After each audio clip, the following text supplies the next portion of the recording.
Hello and welcome to video 6 out of 8 of my free video series in the lead up to the launch of my eCourse, the Inner Critic to Inner Coach.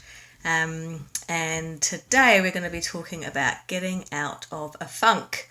Now, what do I mean when I say funk? Well, I'm talking about what we would call an unhelpful state of being. So you might be worried, you might be distressed, you might be anxious.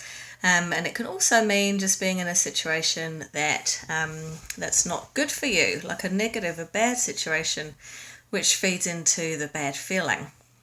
Now, we've been learning throughout this video series about how your internal dialogue, your self-talk really perpetuates or causes those negative feelings, those bad, distressing feelings. And so we know what it's like to feel bad, and we know that your internal dialogue's really linked to that one goes with the other, and it perpetuates it by, you might notice a bad feeling and then your internal dialogue starts to talk to you about how bad that is.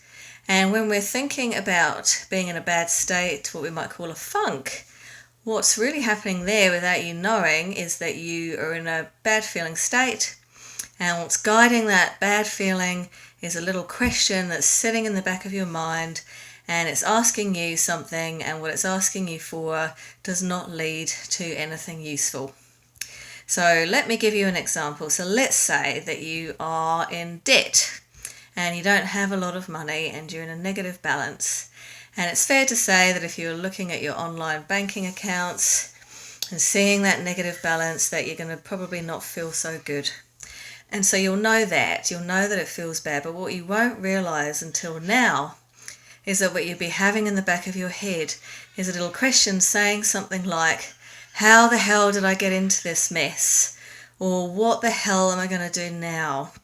Or, why is this happening to me?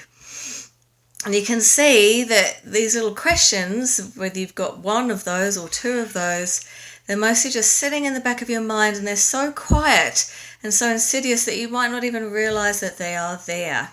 And yet they're very powerful because they're asking your brain to focus on just some very key pieces of information only.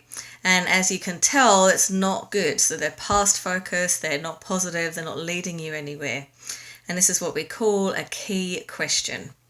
And what you'll find now that you know this is that most situations that you find yourself in, when you're trying to figure something out or you're not feeling good about them, there'll be a little guiding question, that key question in the back of your mind, asking your brain to focus on unhelpful things.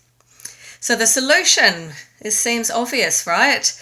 We need to change that little guiding question. Even though it's little, it's powerful. And so if we use the example of the bank and the bank balance and not feeling great about being in debt and being past focused and negative about it without even knowing it, that we can notice that when that happens, and then you can change it and turn it around into something actually useful.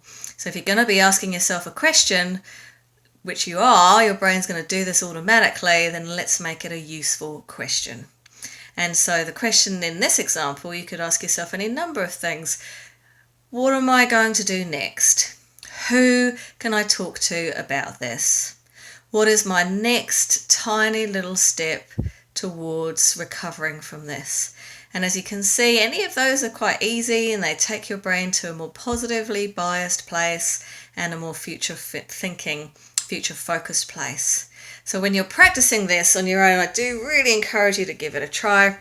It's not hard, it's very easy, that you can notice what that feels like and notice what it's like to give your brain those instructions about looking forward. And just as a little tip, the key question usually needs to be an open question starting with a how, a what, a how much.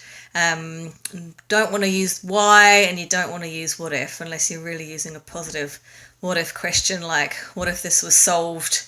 What would that look like? But we don't want a worrying what if. And remember that you don't need to know the answer. That's not your job. Your job is just to ask the question, and then it lets your brain find the answer. So have a go at asking yourself useful key questions for any kind of situation you're in or any funk, and let me know how that works for you. I'd love to hear, and I will see you tomorrow.